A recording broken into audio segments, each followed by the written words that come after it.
Okay, I'm ready to start. Thank you very much. Okay, thanks, Sarah. So, morning, everyone. Welcome to this licensing panel meeting. My name's Councillor Christian Cox. I've been appointed as the chairman of the panel today. I'll start by introducing the other members of the panel. So, we've got Councillor Graham Baker and we've got Councillor Neil Brooks. So, the three of us will be sitting on the panel this morning. Going through council officers, we've got Sharon Davis, who's legal advisor. She'll be giving us legal advice today. Sarah Chadwick from Democratic Services will be taking the minutes of the meeting. And I know from Child Protection, we've got Louise Scales, we've got Kerry Burrow representing Public Health, and PC Guy Harrison representing the Lancashire Police. And I believe we've got Mr. Gregson, you're speaking on behalf of the applicant. Yeah, that's correct. Thank you. Yeah. So welcome, everyone. So firstly, can I just ask other members of the panel, do we have any declarations of interest? No. No, that's absolutely fine.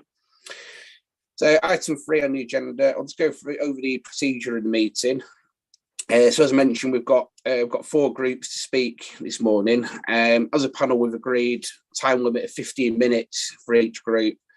So the order of the meeting will be the applicant will present their case first. So that's you, Mr. Gregson. So you'll have 15 minutes to present your case, followed by PC Harrison on behalf of the police. I believe you're also going to be speaking on behalf of Mr. Petrak from licensing. Is that correct?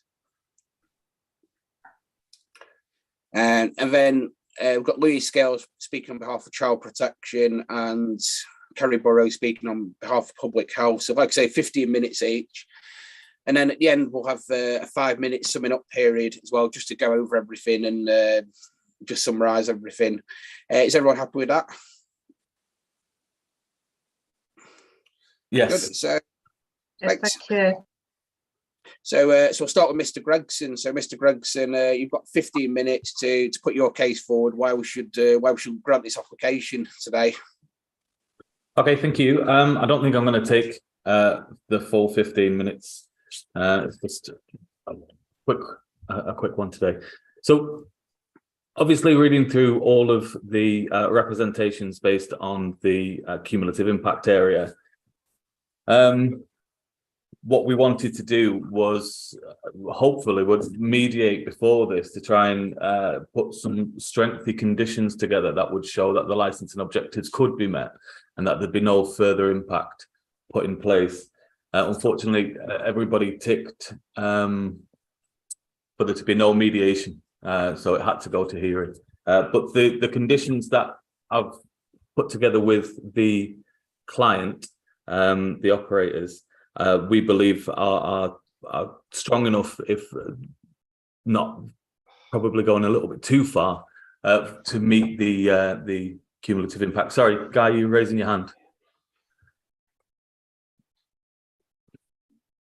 Hi, Guy, sorry, you're trying to say something? I think he can't hear us. Okay, I think he's trying to rejoin a different device. If you just bear with us, I'm just going to admit somebody else trying to come in on, maybe on I will his name. need the 15 minutes.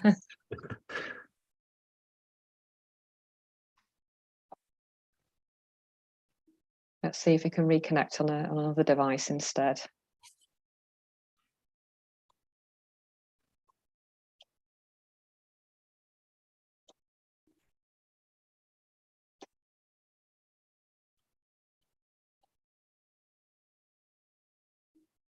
Hi, Guy, we've just got you reconnected on a different device. Yeah, sorry. Yeah, really apologise. I'm going to log out on the other one. I don't know what's going wrong with it. Just can't get any audio on it. Okay, I've got a bit of an echo. I think that's because you're on 2 devices. So yeah, if you log out from the other one, then we'll start again. Thank you. Yeah, apologies for that. Okay, that's much better now. Right, sorry, Mr. Gregson. So I was just finishing up, Guy, and everybody agreed that it's okay to go forward. So thumbs up from yourself. I'm kidding. I'm kidding, Guy. Don't worry about that. Yeah, okay, yeah, maybe not. Maybe not. Yeah. I couldn't resist. Massive apologies. All I was saying was very quickly was I would have liked to have mediated before this, because I think there's some conditions that the shopkeepers are willing to put in place that show that they're a completely different style of business to what the cumulative impact is there to prevent from happening. Then these conditions aren't in the application because they were hoping for them not to be as strict. But I was going to just read them out, hoping that everyone could then ask questions based on them and then make a decision on that, rather than defend the application in the cumulative impact as it stands right now. So the operators would like to offer conditions that would limit anybody to buying any alcohol on the premises to only buy alcohol with a grocery shop of a minimum of £10. They would also not sell any of your typical off-license branded. Well, in fact, there's no vodka, no rum, no whiskey, so no spirits. In fact, they've only got four products that they want to sell. Very specifically, Nigerian beers, which is obviously what they sell within their Afro-Caribbean stores. Not sell at the minute, sorry, Nigerian products, which is what they sell in their Afro-Caribbean stores.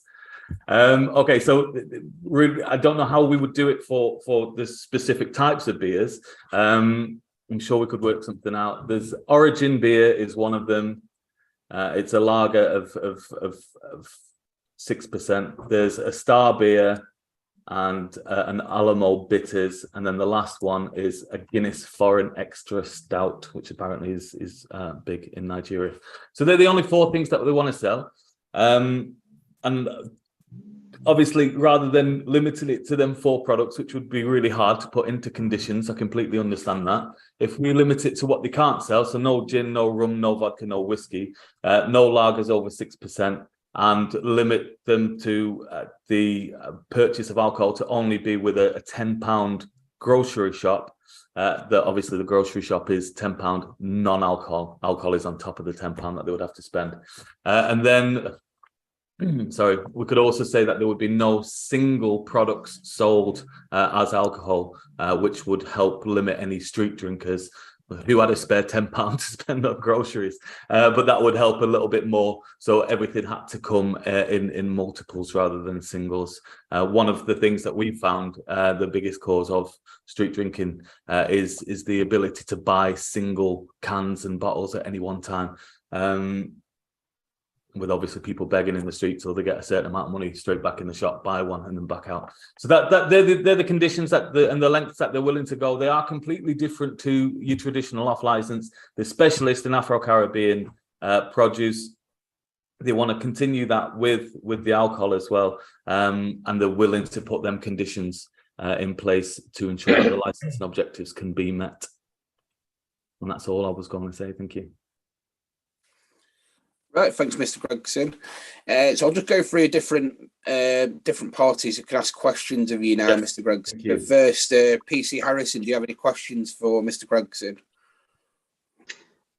My only question is none of this was offered in the original application, and I'm a little bit concerned whether they would actually be able to manage what sounds quite a complicated policy for sales. Has it really been thought through, given it wasn't offered in the initial application? I think it's going to be quite a difficult one for staff to operate any such policy as just outlined. Sorry, was that a question? Yes, yeah. I don't see how you would be able to say that you could limit sales in such a way, because it just seems quite a complicated way of selling alcohol. Staff would need a lot of training. Are you asking would staff be trained in order to do this? Yes, yeah. Cool. So staff will be trained. They will carry that in force. And just like all conditions on every license, they would have to be enforced. And if these conditions weren't enforced through checks, like you would do in the police, they would be found to be breaching the conditions of the license. Like every premises that has a premises license, they must be trusted at least, or given the benefit of the doubt, that the conditions will be followed. Training will be given. The till system won't allow them to sell alcohol without a £10 grocery spend. And then if we put in that a condition that alcohol can only be sold in multiples of 4 for the beers, I think that would do enough to quell any problems that you thought it would be an off license. Just in comment to, it wasn't in the initial application. Obviously, our applications, when we put them through, are trying to give as much freedom to the businesses that we work for as possible, with as few conditions as possible. Obviously, after the representations being so strong, then the conditions were then within the last 2 weeks laid out with the client, and we've been trying to work a way to meet all of the standards that aren't there at the minute, but can be in the area.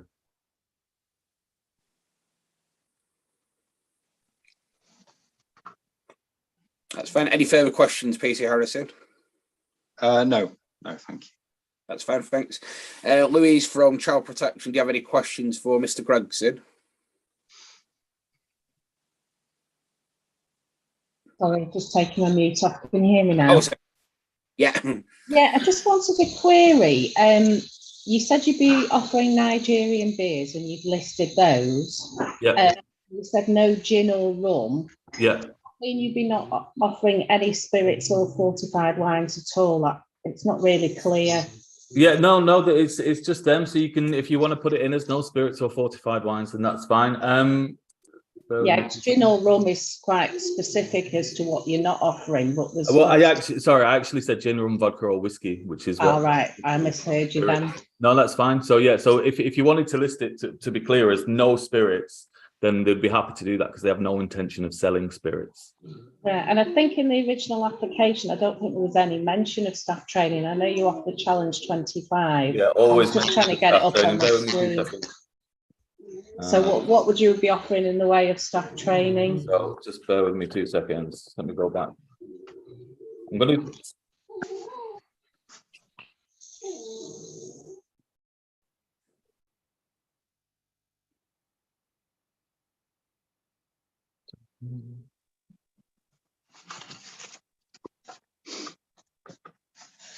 The relevant page is page 15 of your agenda. Thank you. If you look at the large 15 at the that's through there. Thanks a lot. All right, so really quickly, so just as far as training goes, it's effective ongoing training of all members of staff to understand and promote the license and objectives, which is really important, and to be honest, knowing a lot of operators, I don't think the license and objectives, once a premises license is granted, is really forefront of their minds as it should be. So we put it in the conditions that training about the license and objectives, and the conditions set by the premises license are done. Designated premises supervisor will conduct staff training on a 6-monthly basis. Records of training will be documented and made available to the police or other responsible authorities.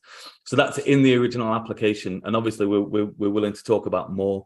But what we do is, as far as training goes, there's a great online system called Licensed Premises Staff Training, and it goes much further than your average bar or off-license training. It talks in depth about the dangers of alcohol. It talks about alcohol and the strength of alcohol and how it can affect people. It talks about the recommendations set by the UK Chief Medical Officer of what units people should be drinking, and guidance that can be given.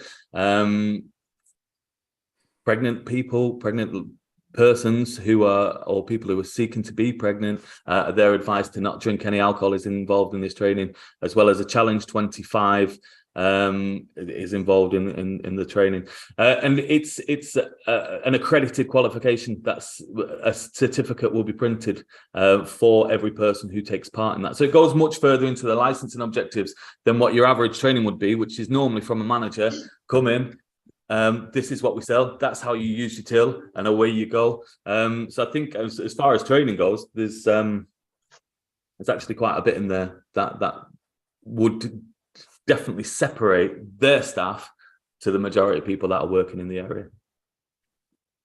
Okay, thanks for explaining that further. No worries, Louise, thank you.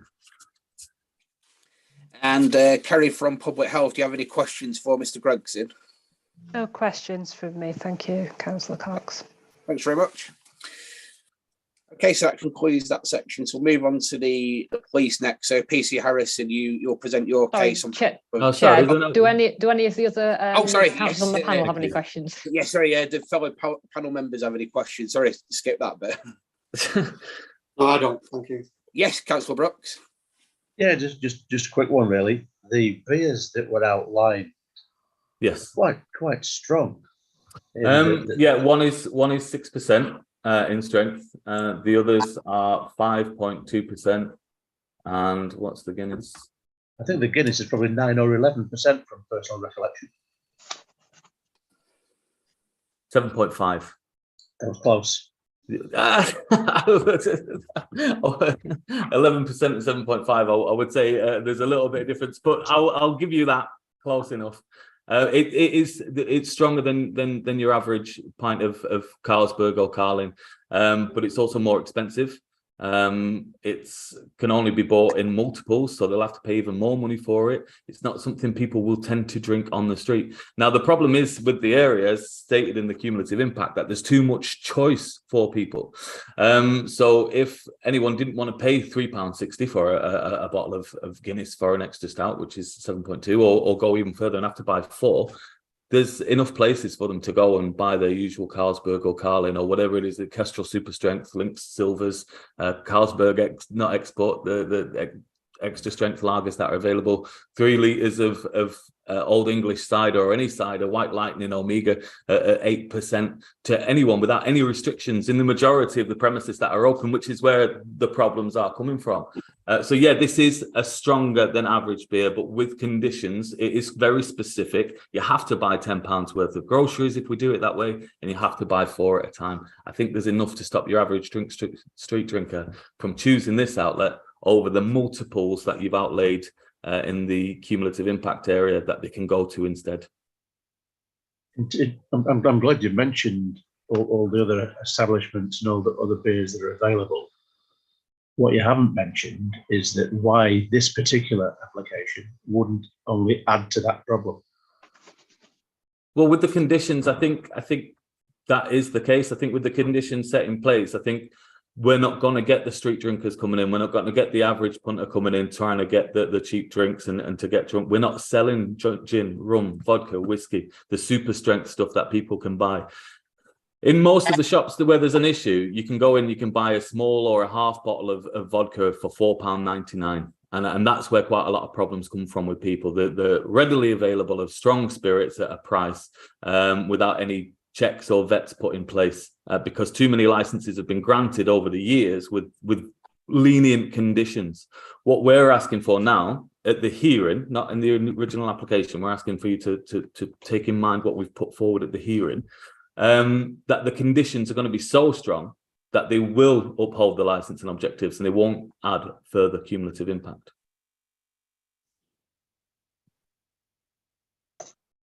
Okay, no further questions. Thank you. Any more questions from panel members? Not for me. Thanks, Councillor Baker. Just a quick couple from me, Mr. Gregson. Firstly, how many staff would be employed at the premises if the licence was granted? There's 3 at the minute. 3. Yeah. And then with the applicant, does the applicant have any experience of being a licence holder or running a similar business before? Only the shop itself. So without selling alcohol, the shop has been running and they've run shops, but not with alcohol sales. They are a personal license holder, so they've done everything that the government have asked them to do as far as training is concerned to be a designated premises supervisor. So outside of this cumulative impact area, this person could work in any licensed premises as a DPS and would be accepted. Right. But yeah, they've never sold alcohol. All right, that's fine. Thanks very much. Okay, so we'll move on to the next section now. So PC Harrison, you'll present a case on behalf of the police. I believe Mr. Petrak as well as Miss Petrak's not in attendance today. So PC Harrison. Yes, thank you very much. In essence, Mr. Petrak and myself come at this from the same position. There's obviously the cumulative impact area is the biggest consideration we have. the fact, policing wise, I worked on the Claremont ward for 6 years in the neighbour policing team, and I've always had contact with Claremont in the 20 years I've now been in the police. That particular area of Dixon Road is so busy in terms of nightlife, in terms of alcohol consumption, and you'll see from my submission, and also Mr. Petrax, the number of premises selling alcohol in that area is absolutely huge. There is no problem, no shortage at all of off licenses. There are, in my opinion, there are too many places where people can buy alcohol. The crime and disorder in that area, Claremont, I think, along with Bloomfield, are two of the most deprived and crime affected wards in Blackpool, if not in the whole of the country. When you walk along the section of Dixon Road, as I've said in my submission, you've got various shops there: Bargain Beers, Canny Convenience Store, Best Convenience, Premier, KS Express. I know where all these shops are. I've worked the area for so many years. You can walk from one to the other, holding your breath, and you're in another off-license premises.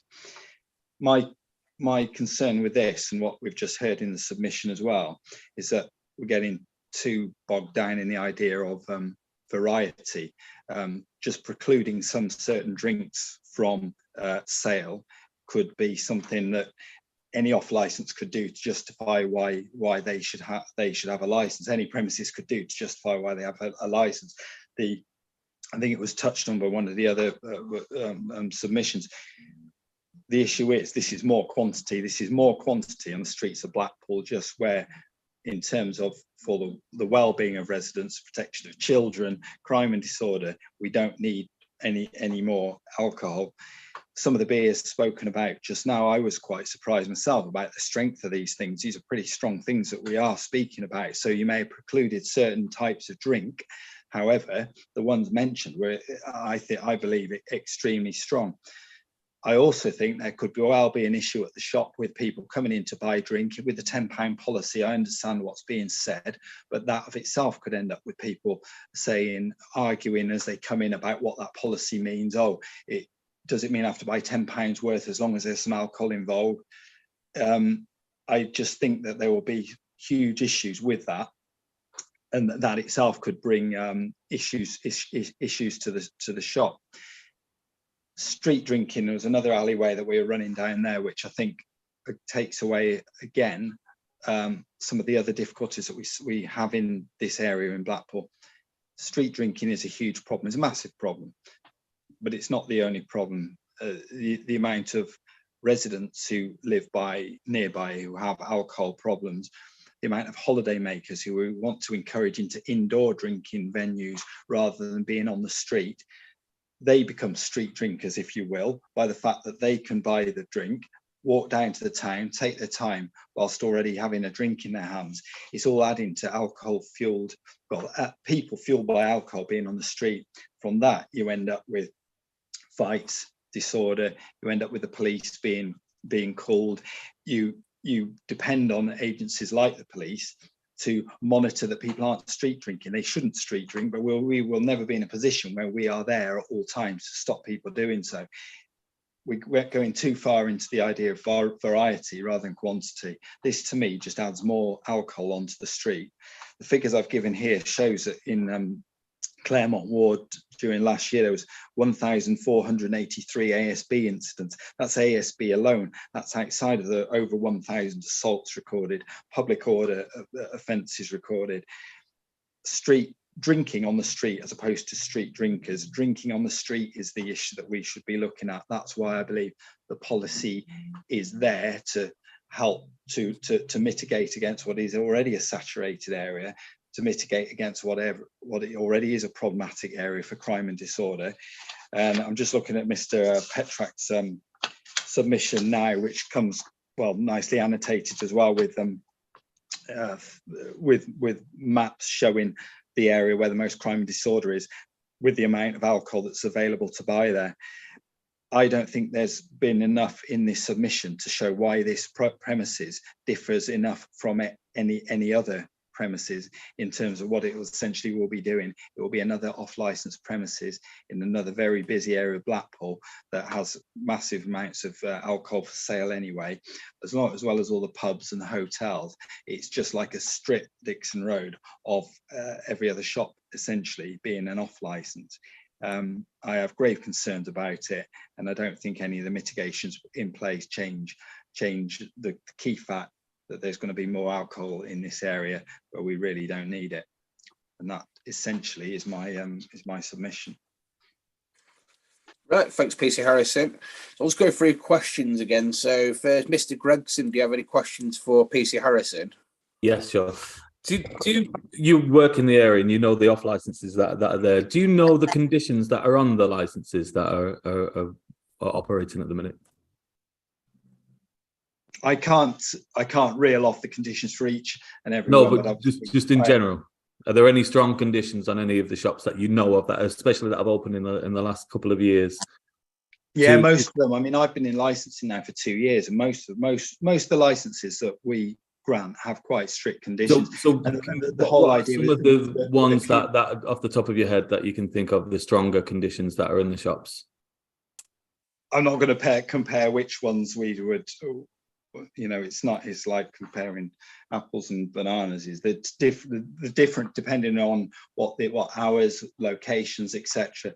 My problem is though, the whole issue is with the community impact. It's not about pinning it down to any particular premises. It's the impact that it has, that alcohol is for sale in such quantities in that area as already is, that we don't want to add any further to that. So just what my point was. Would it not be better if the area is in cumulative impact and you say that there's all these issues for licenses that are granted to show and to demonstrate and put stronger conditions that do differentiate? You just said that it's like apples and pears. They're all completely different locations, different areas within the same ward.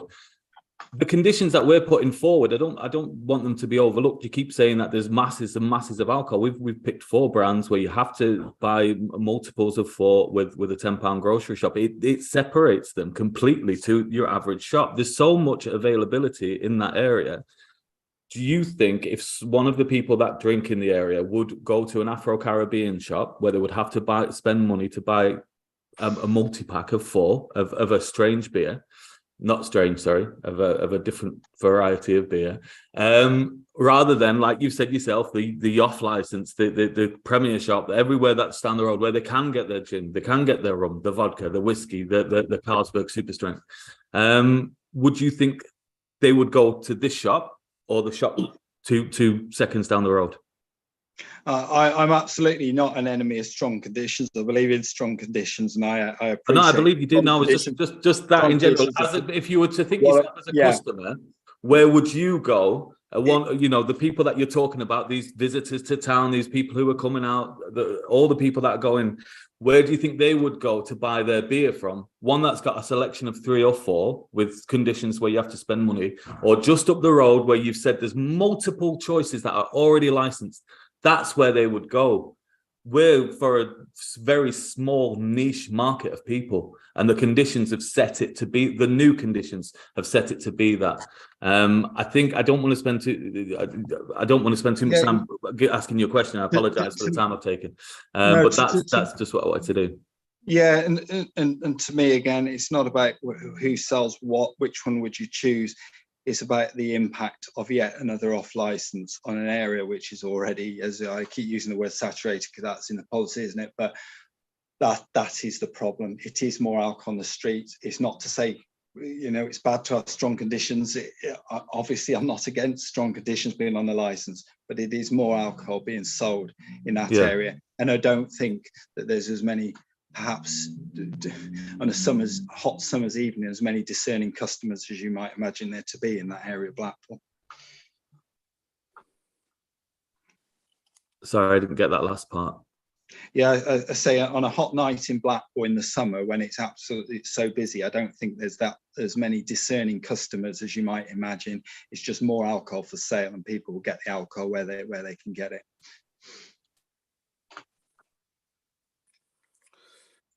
Okay. Louise, do you have any more questions for me? Sorry. Harrison? Thanks, Mr. Gregson. Louise, any questions for PC Harrison? No, thank you. That's fine. Thanks very much. And Kerry, any questions on behalf of Public Health for PC Harrison? No, thank you.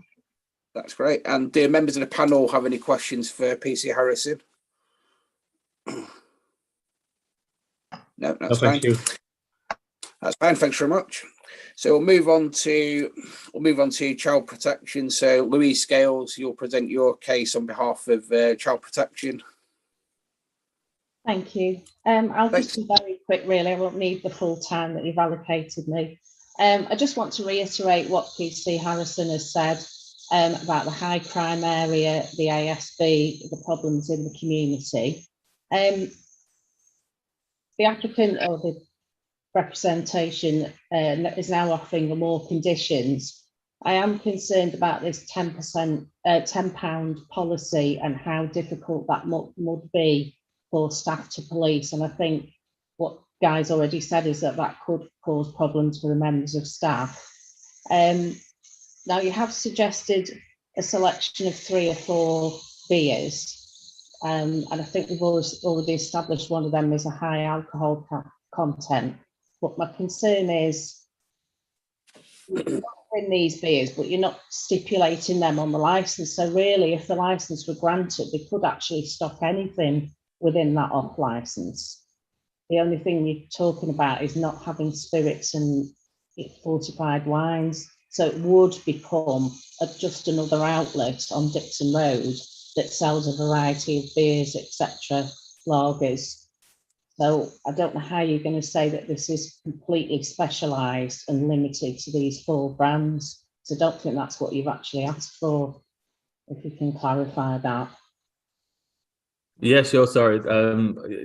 If you wanted to put in a specific range, because they're the only 4 that they want to sell, we would be happy to add that. Where we've said it would be difficult is with the council and with the licensing authority actually putting that into a condition. If they think that that's fine, they'd be happy to accept the 4 types of beers that have been mentioned. I'm sorry to cut you off. I felt like you asked me a question to clarify it. Yeah, I'm just a little bit confused because you've mentioned 4 types of beers, but obviously if the license was granted, they could actually stock any sort of alcohol, and then it just makes it yet another off. Yeah, no, I get that. I get that valid point. You know, you're saying it's specialists. All I was saying was at the beginning when I said we'd be happy to accept it as a condition, but I don't know how hard it would be for them to put in. We've worked with people before where there are ridiculous conditions in place that help. I say ridiculous not in the fact that they're in a license, in the fact that they exist. There's a place in Newark where we have to put, not we, but the owner has to put a sticker on every can that they sell. One sticker that labels it. So every single beer that comes in their premises, they've got to put a sticker on that lets people know that it's come from their premises, because they have such a problem with street drinking. And they managed to put that in. So I'm sure the council, the licensing authority could put in, I'm sure Sarah would say, a condition where it has to be these brands of beers. And we'd be happy to accept that if that was the case. I was just trying to make it look an easy way by saying no gin, no rum, no vodka, no whiskey, and no beers over a certain strength. But yeah, if to make it more specific, we'd be happy to have that as a condition, Louise. Yeah, I think you did say no beers over 6%, but I think we've established one of them. I think that's because I was looking at one that said 6% at the time, which is the Star. So yeah, apologies for that. But yeah, if you wanted to put it in that it was just the Origin beer, the Star beer, I think it's called Olamo is the next one, and the last one was the Guinness, then they'd be happy to accept that. I've no further to add at this stage. That's fine, thanks, Louise. So, Mr. Gregson, any further questions for Louise? No, not at all. But thank you very much. PC Harrison, any questions for Louise? Sorry, no questions at all, thank you. That's fine, thanks very much. And Kerry from Public Health, any questions for Louise? None from me, thank you. Fine. And do members of the panel have any questions for Louise? Well, thank you from me. No, thank you. That's fine, thanks very much. So we'll move on to public health. So Kerry Burrows, you're going to present on behalf of public health. Thank you, Councillor Cox, and apologies for not having my video on, but I do get a lag when I have sound and video on together, so apologies for that. So I feel that the data in the public document pack really speaks for itself, and here at Public Health we feel we've justifiably got concerns that if an alcohol licence is granted to these premises, it'd increase the availability of alcohol in an area which is already experiencing significant levels of alcohol-related harm. As people have already said, the premises will be situated in a ward that has the highest rate of police incidents with an alcohol qualifier, 19 off-licence premises in the area, and we've really got concerns that this is an area where there's also a large number of premises that also sell alcohol within close proximity. We feel that here at Public Health we have to take into consideration the wider challenging factors of the area, aware of problems around street drinking within the locality. This has a negative impact on public safety, the health and well-being of the local community, the sale of low-value, high alcohol products, and the potential negative impact of increasing alcohol availability within this locality aren't really taken into consideration. That's probably everything from me. Thank you. That's fine. All right. So moving on to questions. Gregson, do you have any questions for Kerry? Yeah, sorry, Kerry, can you just describe the typical street drinker that you get in the ward? Typical, well, there probably isn't such things as a typical street drinker, but you would say it would be the criteria of people with multiple disadvantage. Within that, I wouldn't want to sort of pigeonhole them outside of that. Okay. Do you think they're in the area because of the off licenses, or the off licenses in the area because of the people? Again, that's not something that I could tell you for certain. Do you think this off license being open, this Afro-Caribbean store being open, would attract more people to the area to drink? It would attract people into there to buy alcohol. Yeah, just like every other off license in the area. You think people would travel from a different area? Just as PC Harrison was saying, I don't think they're particularly bothered where they go to buy it. No, when they're there, that's fine. When they're there, but what I'm saying is, do you think people would specifically travel to this one to bring more people into the area to drink? It may do, it may not. I mean, that would depend on what the client's drink of choice was. Okay, and if it when people are there, obviously you've got a lot of people there, the street drinking, there's a lot of choice for people to go. Do you think adding conditions like a £10 minimum and only having 4 brands of beer would persuade people to go somewhere else if that's what they wanted to do, and then shop here if they wanted the groceries and the specialist Afro-Caribbean products? No, because ultimately from the public health perspective, it's about the health and well-being of our population. So anything, anybody who is adding to that. But with the conditions in place, I don't think we would be adding to that. What I'm saying is, if somebody can buy alcohol from your premises, it will be adding to that. Then if that's people's opinions, I don't think alcohol should be legal.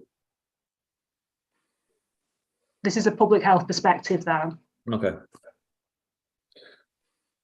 That's no more questions. Thank you. That's fine. Thanks. PC Harrison, any questions for Kerry Burrow? No questions. Thank you. That's fine. Louise, any questions for Kerry? No, thank you. That's fine. And members of the panel, any questions for Kerry? No questions from me, thank you. No, thank you. Thanks, councillors. Thank you. Moving on to the next section. Thanks, Kerry. We're going to have 5 minutes summing up from each party, and then following the 5 minutes summing up, the panel will go into private session and we'll have a discussion over our decision on the application. And then Mr. Gregson, yourself and the applicant will be notified. Is it 5 working days, Sharon? Just to clarify. That's correct, yes. 5 working days. Yeah. You'll be notified by the council in about 5 working days. So like I say, 5 minutes summing up. So we'll start with myself, Mr. Gregson. Thank you. Just coming in today, obviously a lot of talk is about the cumulative impact, because it's a huge problem. Cumulative impact in all areas is a problem that has been shown that there's a problem with the Licensing Act in that area, regardless of what it is. But a cumulative impact doesn't stop licenses from being granted. A cumulative impact is to make licenses applications looked at in further detail. every application should be judged on its own merits. The hearing is part of the application process. I think we've put together today enough conditions that demonstrate how the licensing objectives can be met, and I think that's the most important thing. I understand from the police and from child protection and everybody who's been involved that the area has massive problems with alcohol, but rather than taking the focus away from where the problem is to a new application where there are extremely strong conditions, I think we should look at all the problems that are happening, and can this one not add to it? And I genuinely believe with the strong conditions in place that we couldn't be adding to the problems in the area. I don't think your typical drinker will go in to buy these products. I don't think your problem where people who are drinking too much will go in. We've mentioned several times that the 7% beer that we were talking about is strong, but people drink vodka, rum, people drink stuff that 60% ABV, that's readily available to them. We're not offering any of them. We're being very strict with what we sell. We're being very strict with how we sell it. And we're being very strict to who we sell it to. We've mentioned in depth about training that's going to be given. That's much beyond the average licensed premises training for the staff that are there to understand the licensing objectives and the impact that alcohol has on people.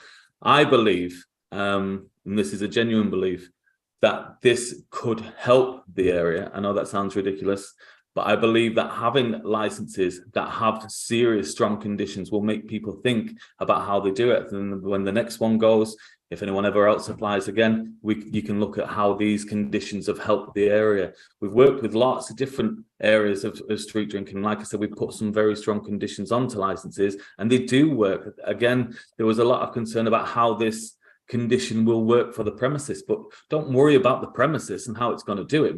Worry about, making sure that this condition is met, which I think is more than capable from the owners.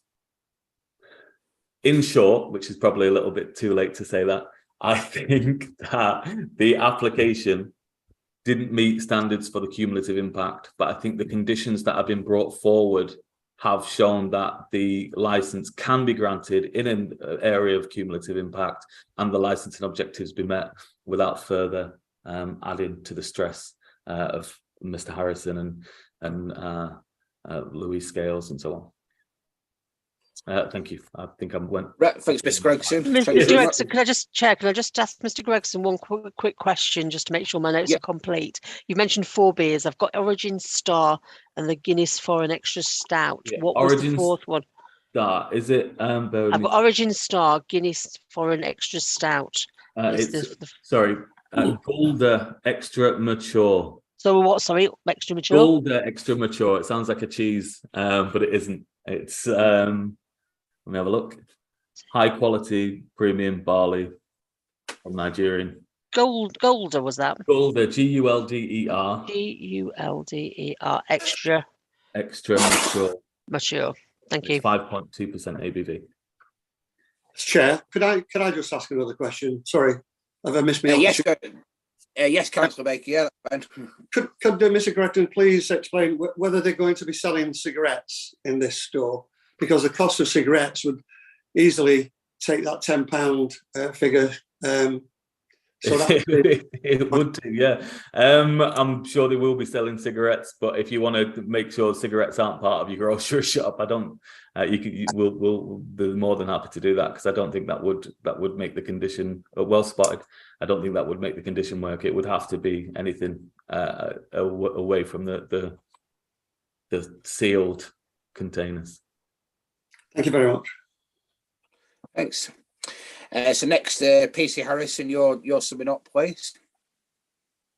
Yes, summing up, I know Mr. Gregson was talking to me earlier about other licenses in the area, but in his summing up himself, he's just mentioned that all licenses should be judged on their own merit. And my huge concern about this is yet again another proposal for an off license in a seriously saturated area. There's a massive amount of alcohol-related crime and disorder, and I just think a completely imprecise and unmanageable sales policy precluding certain types of drink. and only allowing others, it becomes very, very messy about how this would ever be written up into a license, how it would ever be monitored. And I come again to the fact that most of the people come into Blackpool and heading for the town centre. They are just going to see it as another place where they can buy booze on their way into the town. And I don't think that you can differentiate what this, no matter what the intentions of the people behind the business, of the applicants, you can't differentiate it. It would just be another place that's selling large amounts of alcohol onto the streets, where we really absolutely do not need that.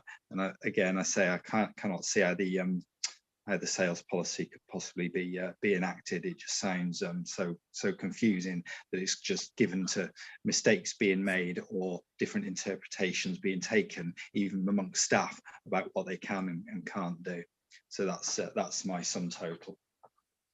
Thanks, PC Harrison. Louise Scales, on behalf of Child Protection, you're summing up, please. Hello. Yeah, just very quickly, reiterate what PC Harrison has said. We've already got a high number of off licenses in that area. This is yet another one, unfortunately, in an area where we've got so many problems already. I think, the conditions, although very robust, I think are very, very difficult to police on the premises. And as I say, it's yet another off licence in the problematic area. I think if it was somewhere else in Blackpool, it probably would have been granted, but it's still adding to the alcohol availability in Claremont Ward. Right, thanks, Louise. And Kerry Burrow, on behalf of Public Protection, you're summing up, please. Thank you. It's public health. Thank you, Councillor Cox. Yeah, nothing to add other than our concerns around alcohol-related harm, impact on health and well-being of the whole community, and nothing really further to add on from that. Thank you. Right, and thanks, Kerry. So as mentioned before, we've completed the hearing now, so the panel will go into private session. So Mr. Gregson, as I say, you'll be notified within 5 working days of our decision. So we'll go into private session now to make our decision. So I just want to say thank you everyone for your attendance this morning. Thank you very much. Thanks a lot. Thank you.